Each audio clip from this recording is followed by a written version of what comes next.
The way that I like to do recipes is what I call a template recipe format. So what I do is, even though we're going to demo 2 recipes, I'm actually going to show you hundreds and even thousands of variations. So we have an hour, so I think maybe 16,485 recipes or 86. Anyone volunteer to count? No? Okay, no one has the abacus with them? So with the template recipe, what you do is you look at the recipe in its most general form, and then you break it down into its component parts. And by changing each component, you create a new recipe. And so that'll become clear as we go through the recipes.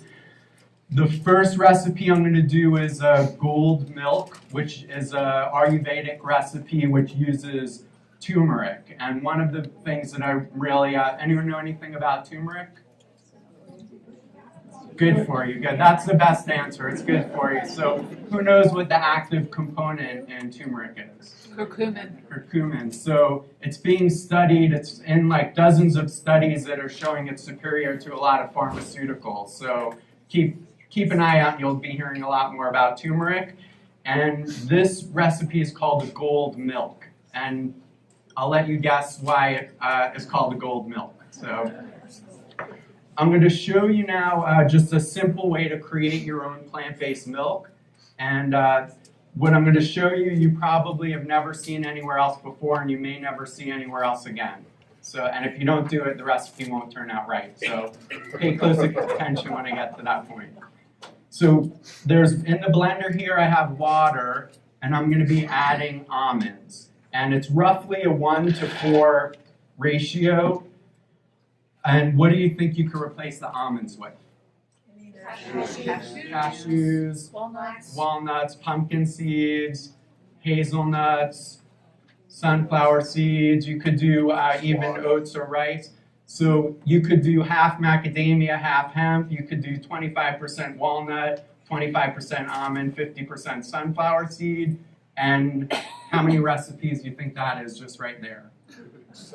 A lot. Infinite, actually. So this would be, you have water and then what I would call the nut and seed component. So that's really the 2 basic components. If you want, you could add an optional component, which I'm going to add a date to that. And what would you call that component? Sweet. Excellent, good. You guys you're ahead of the curve with all this. So what do you think you could replace the date with? Like any of the sweet or dried fruits, or you can go into the realm of concentrated sweeteners, vegan sweeteners, like coconut nectar, or you got cone syrup, or if you want to do maple syrup. So when you visualize a template recipe, I like looking at it as spinning wheels, and each component is a wheel. So you have your seed or nut component, and you rotate through those. Then you have your sweetener component, and you rotate through those. So an almond-based milk sweetened with dates is going to taste different than a hazelnut milk sweetened with coconut nectar. And so that's different ways that you could play with the flavor profile. And then I'm going to add what I would call a spice component. And cinnamon and cardamom is one of my favorite spice combos. But what other spices or flavorings do you think you could add to your milk? Right, vanilla, nutmeg, allspice, pumpkin spice, and each of those is going to create a different flavor profile. So then what you do, this is a Vitamix, and so it's a very high-powered blender, and what I'm going to tell you now is based on experience. Before you plug it in, you want to make sure that it's in the off position, especially when it's filled with contents, and if you had the plunger also, you want to make sure that's removed. And then this is, some of them have a variable speed. This is just a low to high. So if you want, you could put this up here. This doesn't do anything, but it's psychological. So you feel like you have some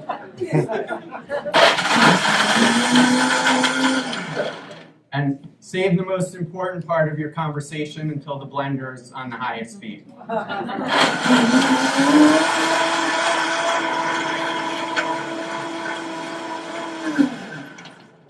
So you could process that a little more. If I were at home, I would do that a little more. And then what we're going to do is strain it. So in the past, I've used a cheesecloth. You could also use a sprout bag, or this is actually a produce bag. And another favorite to use is if you go to the hardware store, they have paint strainer bags, which are made of the same material, and they're actually a fraction of the cost and more durable than a lot of the sprout bags. And so the people who have taken my class know what that crucial step is, and anyone who's taken my class and comes back for another event, they're expertly trained to laugh at my jokes like they hear them for the first time. So we'll have to keep an eye on them. So here's the crucial step. And you don't want to do this too strongly or it could puncture the bag. Mrrr. Mrrr. That was the crucial step. And now what do you think you can do with the sprout bag? I mean, with the pulp left from, yeah. A facial. Good. Usually when you ask a group of people a question collectively, they come up with the full answer. So that is a full answer. You could use this. This could be dehydrated and used in raw pizza, raw crackers, raw cookies. You could use it also as a gluten-free flour if you dry it out. So almond flour. With that, you probably wouldn't want to have the dates in it. If you were going to use it, actually for baking it would be okay with that, but if you were going to go savory, you probably wouldn't want to have the dates. And then also, as I heard someone say facial scrub, so that's a good answer. The health and beauty part of the course will be after the cooking demo. So this now, basically you could keep this in the refrigerator for up to 3 days in a mason jar and then use it as a base for your smoothies, cereals, and whatever else you would use in animal-based milk, and you saw how easy that is to make on your own. I'm often asked, do you need the high-power blender? And just to get started, you could get started with like a more of a standard blender, like a Hamilton Beach or something like that. But once you get serious about doing raw foods, especially when you want to do plant cheeses and you want that texture to be really creamy, then the strong blender like the Vitamix is helpful. And I know they have the Vitamix for sale here. So now this would be the base, and what we're going to do is make a turmeric paste. And for that, traditionally they would use it heated, and there's a big, a raging debate in the nutrition world around should all of our foods be raw or can some of them be heated? And in Ayurveda, there's a tradition of heating herbs and seasonings. And so they say that it helps activate more of the medicinal qualities when it's heated. And they also would use a fat. So that there's a baby sound in the room. That's the vegan Gerber baby is here. My son is joining us here. Let's see. People, he usually steals the show, so I have to try to divert attention back here. But people ask how long will we be raising our child vegan, and we say until he's old enough to decide for himself, like 22 or 23 years old. So make his own decision then. So in its simplest form, the turmeric paste, traditionally you could use a fat like coconut oil, or if you wanted to do it oil-free and raw, then you could just add water. And then ideally this would be done in a pan, but if you wanted to keep it raw, you can. I like to add a little more seasoning to the turmeric paste. So here I have cinnamon, cardamom, black pepper, and a little cayenne. And it's said that the turmeric releases its medicinal qualities the most when it's combined with black pepper. So just as a little aside, everything here is precisely measured.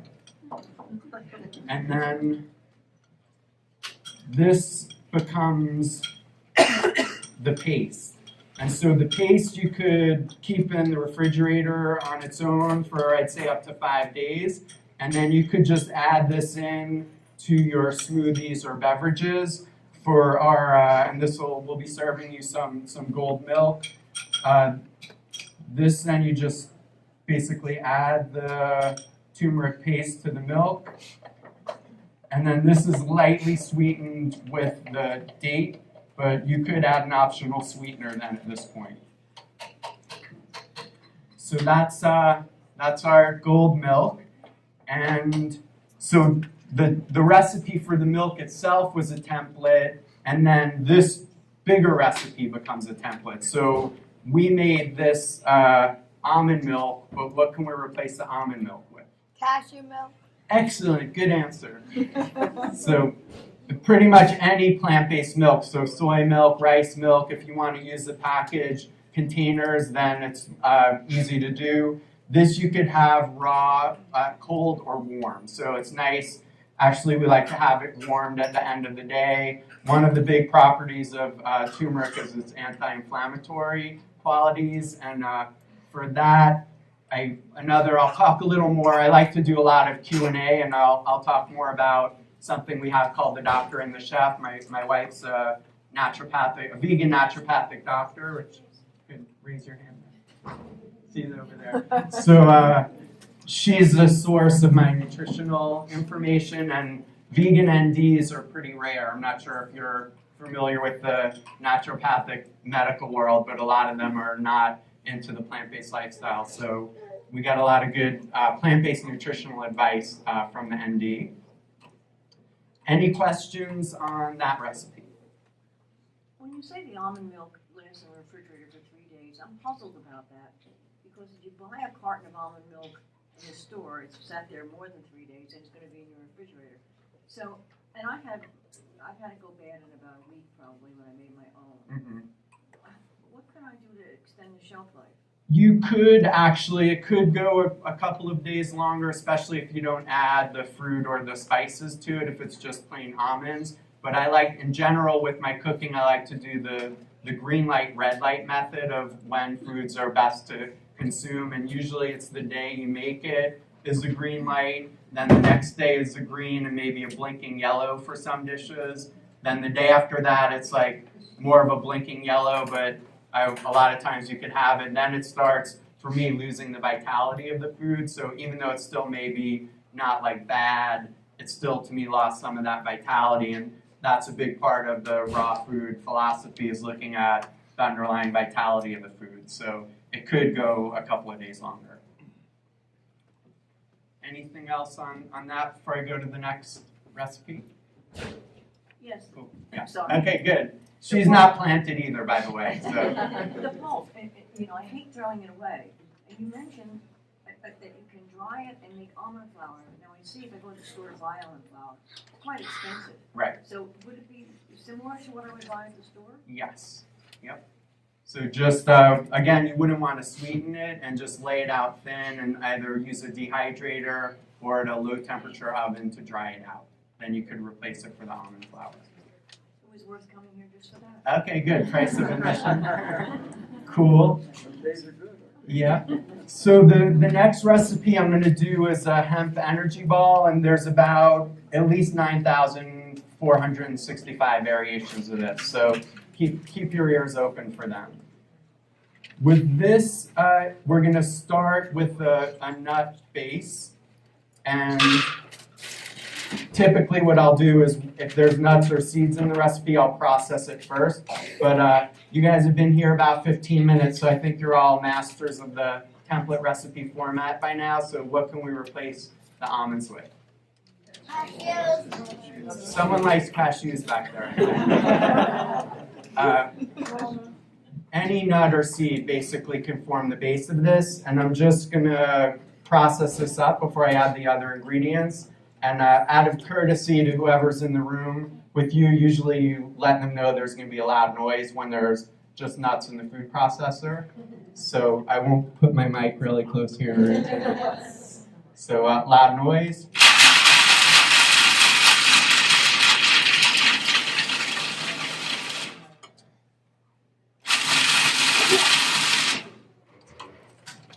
So that'll form the base. And then I'm going to be adding dates. And what can we replace the dates with? Fried mango. Raisins, apricot, dried mango, any dried fruit, prunes. You could do different kinds of figs. And again, each of them is going to create a different flavor profile. And to me, the cool thing about template recipes is that you can look at a recipe, whereas in the past you'd say, oh, I don't have almonds or dates, and those are the two main ingredients. You may just pass over that recipe in the book, but once you start viewing recipes as a template and you start looking at the underlying formula, you see you could break out of the recipe trap. So we're going to use dates in there, and then this is almond butter. And what do you think we could replace the almond butter with? Peanut butter. Can we use cashew butter? Yes, cashew butter. This is almond butter. It's going to create texture and just enhance that flavor, and it'll help with the binding of it. Tahini is another one. So yeah, tahini, macadamia butter, cashew, hazelnut, peanut butter. So you have 3 components, and changing each of them is going to create a new recipe.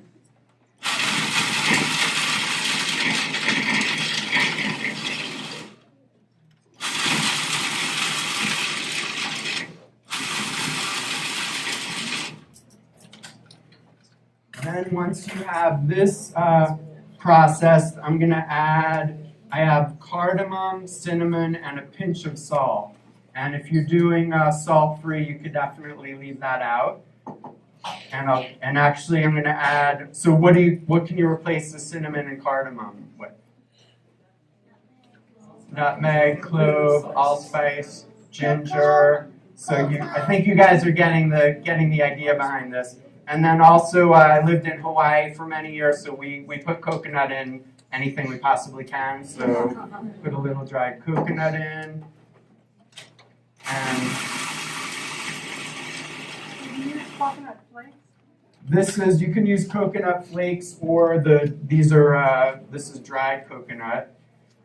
And this, so this is called like a hemp energy ball, and it's a good way for you to get superfoods into your diet.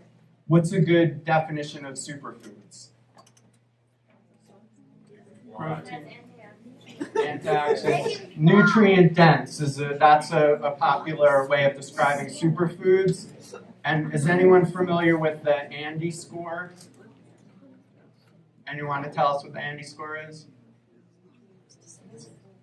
It's an aggregate nutrient density index, and it was developed by Joel Furman, and it's a way of rating the nutrient density of foods, looking at phytonutrients and antioxidants, and his system goes from 0 to 1,000. Kale and the dark leafy greens are 1,000, and Wonder Bread is 0.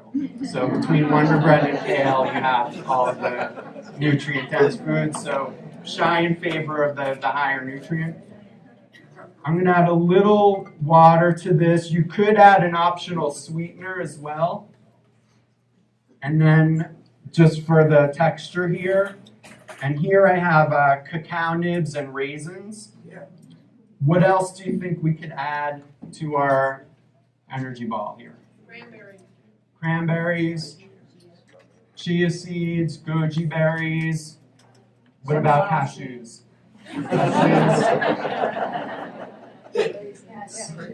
So this actually, you could use this to make the energy balls like we're doing, or you can also use this for a raw pie crust.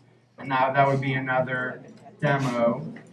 And so once you have your energy ball here, I actually forgot one of the key ingredients. Anyone notice this sitting here? Rose water. So with rose water, you want to make sure it's culinary grade. Yes, it's culinary grade. So the rose water and cardamom is a really nice combination. We have samples of this for you guys to taste. And that's what gives it a unique flavor. And then we're going to, for the outside, we're going to roll it in hemp seeds. And what else can we roll it in besides the hemp seeds? Cashews. Okay, grab up cashews. Peanuts. Yeah, sunflower seeds. Sesame seeds are nice. You could use cacao, raw cacao to dust them and have cacao dusted energy balls. And these are just a nice raw treat that gives you good energy, especially when you're on the move. And they travel pretty well also. And any questions about that? Yes. I might have planted her in here for that. Many things that I read about almonds say that you should soak them to get that covering off of there. Right. And I didn't think that you did that. So that's a good question. So Can you repeat the question? Oh, sure. So she's saying a lot of people are saying that you should soak the almonds and take the skin off. And I would Not say particularly the skin, but there's a kind of a coating. When you soak them, the tannic acid. whatever, you'll Yeah. see this a yucky white stuff in there. Right. And that's supposed to fight the antioxidants of the almonds, so you're supposed to get rid of it. Yeah, so soaking and rinsing and soaking nuts and seeds is a good practice. I would say everything's relative. So if you wanted to do that, you certainly could with this recipe, and especially the almond milk recipe. The one thing with this recipe you'd want to be aware of is just creating too much moisture by soaking it. But what I like to kind of touch on some of the talking points that I bring up, especially in my longer classes, that this question can cycle into. So here's just going to share, like I mentioned, I've been traveling internationally for the last several years and doing 2-day workshops, 10-day trainings, teacher trainings, and we have, I've had anyone who's just not sure which end of the knife to work with, all the way to cordon bleu certified chefs take my course, and I love touching on as many aspects of the plant-based lifestyle as I can. So I usually, in all my demos, after I give them 17 or 18,000 recipes, I usually like to open it up to talk about some of these other aspects of a plant-based lifestyle. And so I'm going to just share some of those things with you now. So it ties into the question of having the skins on the almonds. And so I like to say if I took a bowl of fruit and I placed it at the center of a table with a bunch of people and I asked the group, is this healthy? What do you think the answer is to that? It's a trick question. What was that? How long have you been on the table? That's a good point. Well, I would say it depends on who's sitting at the table. Because someone who's a fruitarian is going to say, that's all that I eat. Someone who's a raw fruitist is going to say, that's a majority of what I eat. What would someone on a macrobiotic diet say? Very small amounts, and it should be heated to balance the energy, and it should be local and seasonal. What about someone on an Ayurvedic diet?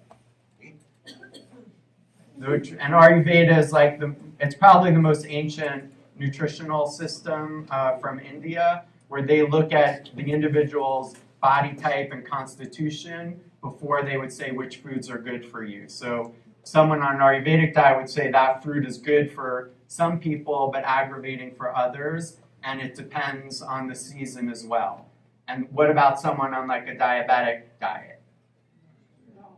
They would stay away from it. So that's just for like a bowl of fruit. So once you get into this, like where it's talking about ratios of fats to carbs to proteins, are carbs good? Are sweeteners okay? What about oil? You open up all of these different nutritional theories, and what's confusing is that everyone has their expert testimonies and award-winning books and thousands of case studies to support these totally opposite conclusions. So for me, my answer is that I heartily believe that there's a plant-based solution to every health challenge that we face, and what that looks like is different from person to person. And so when people ask, like, is it healthy or is it better to like soak the nuts and seeds? Soaking nuts and seeds in general for raw foods, why do they soak nuts and seeds for raw foods. Right, so it helps them become more digestible by removing, they have enzyme inhibitors that are on the seeds and nuts. So these are like nuances. So the way I heard this metaphor a long time ago that everyone's health and physical constitution is like a pane of glass. And some people have this really big, thick pane of glass. Like I have a 99-year-old great aunt and she's doesn't eat healthy at all. I'm sure many of you know people who are in their 90s who seem to defy the laws of nutrition, and then others, depending on your immune strength, is thicker or thinner. And then all of our diet and lifestyle choices are like tossing pebbles against that pane of glass. So for me, if you don't soak the almonds before you make it in this dish, if you have a sensitive digestive system, it would be like tossing a little pebble, and then like smoking crack would be throwing a boulder through the pane of glass. So between those two, peeling the almonds. So to me, that lightens it up in terms of it's not so much like this is bad, like it's more an interplay of where you're at and how often you're doing it. So for me, that I think it's really important to have a healthy relationship to food, and that to me helps free it up a little bit. So the indulgences every now and then for most people I think are okay. So if you want to indulge and not soak your almonds for this dish, I think it's okay. That was a roundabout way of answering that question. Anyone have any other questions about plant-based lifestyle or raw foods? So I have, yes? Hemp, so that's a great question. Hemp is in I would call the superfood category. It's a good source of the omega essential fatty acids. It's a good source of protein. Also, hemp as a sustainable crop, I think, could provide a lot of what we need for like ensuring a sustainable future. So hemp as a crop can be used you can make concrete, clothes, fibers. So I'm a big fan of it. It's the non-psychoactive part of the hemp and marijuana are related, but it's not psychoactive. Does anyone else want to clarify that more? We're in Colorado, so I'm sure there's a more accurate answer. What would be a plant that would be close to it, and if you were comparing it would it be closer to lettuce or cucumbers or? What was that? Hops. Okay. Closer to hops. Oh, really? Yeah. So one thing I like to touch upon also is like what I call like why people choose to embrace plant-based lifestyle. I know I may be preaching to the choir here, but I like to touch on these in my classes. And usually I like to say there's 3 doors that are entering into the same room. And there's generally 3 main categories of reason why people would embrace a plant-based lifestyle. What do you think those doors are? Health and medical,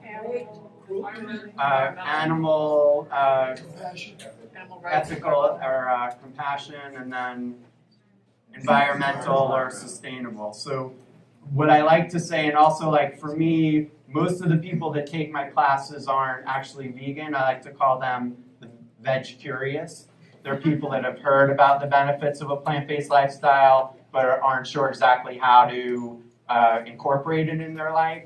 And so I always like to say the vegan police are never present in my classes, but the raw food police are present. So when I do raw foods, if there's a raw food violation, I hit a button under the table and a trap door opens under you, and the last person standing is a vegan survivor. So, but just to touch briefly, so what are some of the big health reasons why someone would embrace a plant-based lifestyle?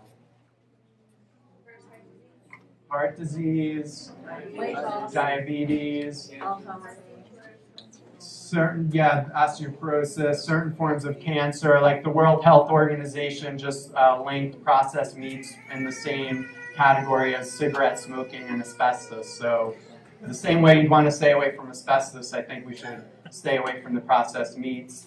And I love recommending the movie What the Health, which just came out. That really nails to me, that health door. And then what about the environmental or sustainability reasons? Less Water usage, greenhouse gas. rainforest destruction,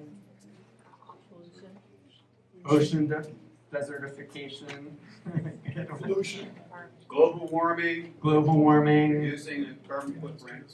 reducing the carbon footprint. So these are huge reasons. And like until we start colonizing Mars, I think there's this idea in Native American traditions of thinking in terms of 7 generations. And so for me, when you look at the land use, water use, the pollution effect, the plant-based diet really shines in those areas. And a lot of times I think you can argue till the end of time about which diet is healthier. And for me, as long as you could show that a plant-based diet is as healthy as other diets, which certainly it is, then once you take into consideration these other factors, especially the environmental footprint, then to me that's where there's no comparison. And then what about door number 3? Just briefly, I kind of rein it in if it gets too far deep into that area, but what are some of the reasons for door number 3 why people would embrace a plant-based lifestyle? What kind of energy do you want to put in your body? That's a good one, yeah. Are we talking about nutrition? Well, more like animal welfare. So it's just considering this idea of how animals are treated, especially like in the modern day factory farming. And so, again, like for me, it's a triple win, the plant-based lifestyle, because we're empowering people to take their health back into their hands. We're creating a more sustainable future, and we're also bringing more peace and compassion into the world. So that kind of, to me, it's a triple win.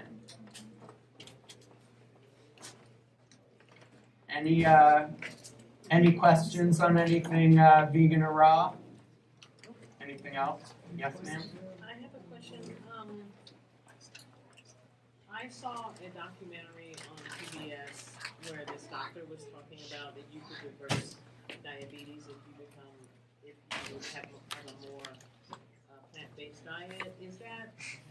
What's your comment on that?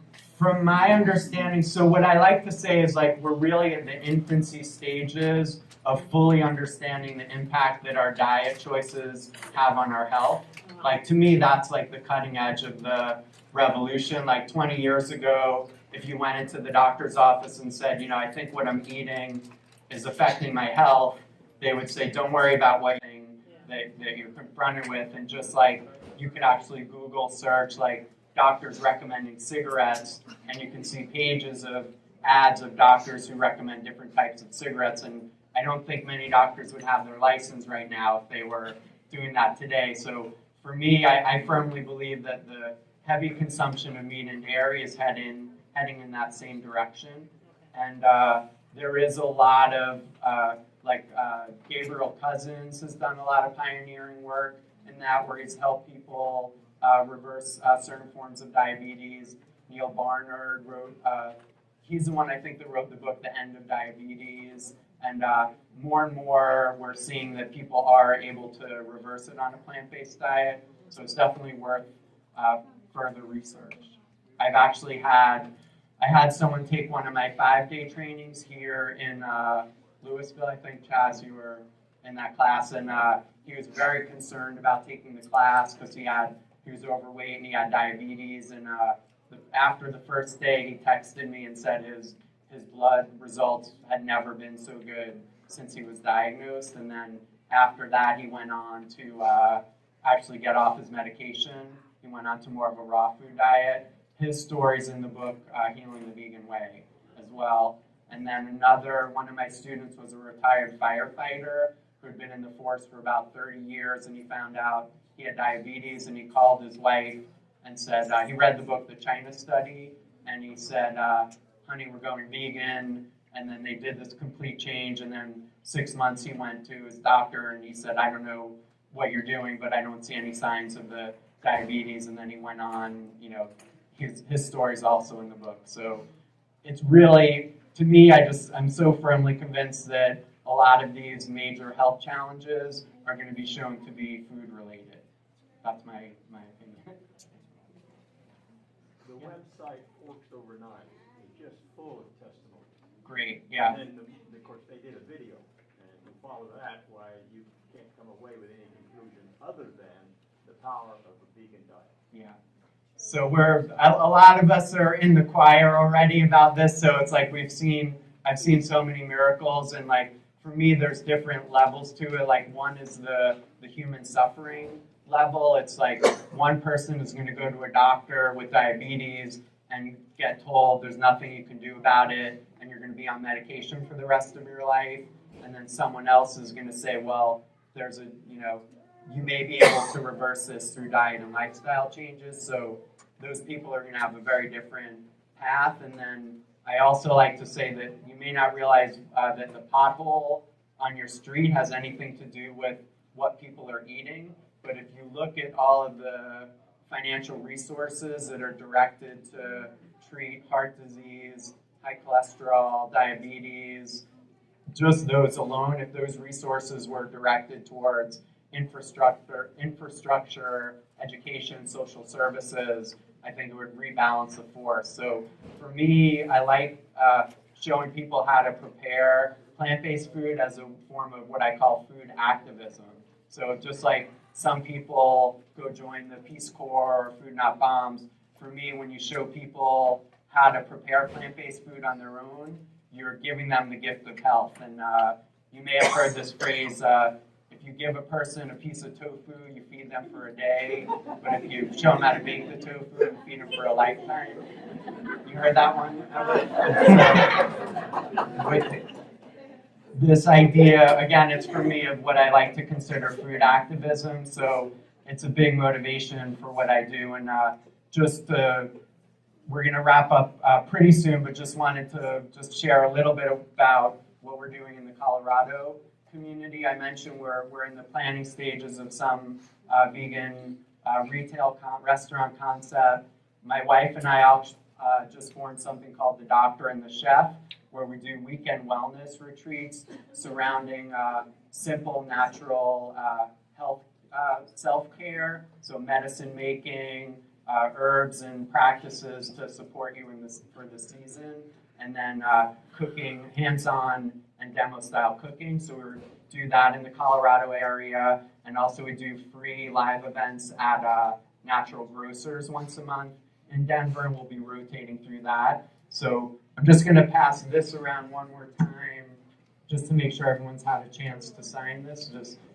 Maybe I'll just pass it back there, please. Thanks. So if you do want to be kept up to date on that, and then Sean, I don't know if Olivia's here, but Sean, if you raise your hand. Sean and Olivia are helping us out with the Doctor and the Chef. So we're just reintroducing ourselves to the Colorado community, and I have an upcoming 2-day workshop. So we did about 17,000 recipes in an hour. So my 2-day workshops, we do like 60 or 70,000. There's one in Lafayette coming up in August. And then in Denver, I have a 10-day, a 5-day, a 3-day, and I also do teacher training. So we'll be offering a lot of classes to the Colorado community. And yes. I haven't seen your book, and so could you just give us a little idea what it's about, what you're trying to accomplish in that book, and how you're doing it? Okay, sure. So it's called Healing the Vegan Way, and just a moment of shameless self-promotion. It was selected as Best Book for Vegans in 2016 by Philly.com. It has a lot of the leading plant-based doctors and nutritionists contributed. I said, give me your best case for why a plant-based diet. Okay, here's the book. Actually, you could pass it around. You want to pass it? Thanks. There's a little microchip in the book that if it leaves a premise, I get a little beep on my cell phone, but we can pass this around.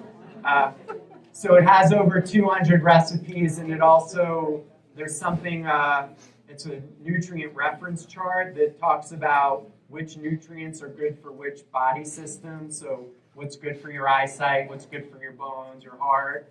what their role is and what their plant-based source is. So I'm super happy with how the book came out. You'll recognize a lot of the doctors, Dr. Gerber, Dr. Clapper, Joel Kahn, they all contributed. And we're actually working on our 8th book is going to be about aging gracefully and brain health on a plant-based diet. So that'll be coming soon. Does someone here have a question? I was wondering, to become a plant-based chef, did you go to a traditional culinary school, or is there such a thing as a plant-based culinary school? I'm so glad she asked that. So, well, one of the things also, I learned on my own I started in the mid-90s in California, and then I went on, we had a restaurant in Kauai called the Blossoming Lotus. One of the hats I wear is I'm the executive chef of Vegetarian Summerfest, which we serve up to 700 people for 5 days. So once you start running kitchens, you could get into the chef world. And so we have something called the Vegan Fusion Academy, which is a plant-based chef certification program. The first part is I filmed a 2-part series with Vegetarian Times. We filmed it here in Boulder, and I believe the flyer is back there, but that's the level 1 certification, and then the live events are part of it, and then the teacher trainings I do is part of it as well. And so my big picture vision is to have a worldwide network of vegan fusion certified chefs. Chaz, you're one of them over there. So, offering workshops and trainings internationally, and like I said, like for me, this is a form of activism where it's not just about how to make an energy ball, but it's like helping people with their health, the environment, and just creating a more peaceful future for us. So, if your name's on that list, I could reach out to you. Any other questions before I tell you my last joke? I always save my best joke for last. So. We get a discount for the Maui training session? Yes, actually you do. So I have a 5-day coming up in Maui. We have a few spots left in that one. So I'll give you the Aloha discount for that. So usually I only tell this joke for people who do video testimonials to break the ice. So anyone willing to do a video testimonial? Okay, and then in my classes I'll say there's no pressure, but you fail if you don't do it. So any last questions before I lay this on? It better be good now that I built it up this way. So. Okay, it's not a vegan joke, so it's just a kind of good, clean joke. So this old, I'm gonna just gauge the audience a second. Okay. Okay, good. So this old married couple are sitting on the couch watching TV and drinking beer, and the guy said, "I love you," and the wife said, "Is that you talking or the beer talking?" And he said, "That's me talking to the beer." So it was about half and half. So usually if it's all women, then they're drinking wine and the woman says it. So you can use that joke freely. So I think a template joke, yeah. You can replace that. So thank you guys. There's some teamwork and energy bar for that.